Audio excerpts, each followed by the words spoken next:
Hi, Ivana. Pinaiyak mo na naman po ako. Neng, ano ba ang karisma mo? Talagang nakakaiyak talaga lahat ng ginagawa mo.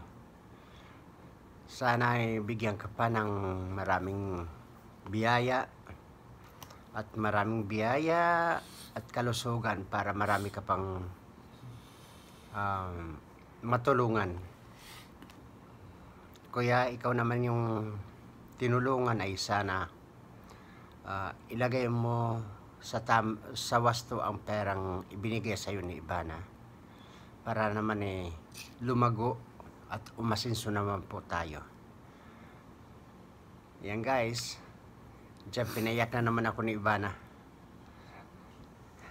Isa na akong lulo, pero tamo naman sa panunood ko kay Ivana sa fishing niya experience. Mabuhay po tayong lahat. Magsikap lang po tayo. Dahil walang imposible. May tutulong at may tutulong po sa atin lahat. Thank you for watching. Bye-bye. Oh, bye-bye.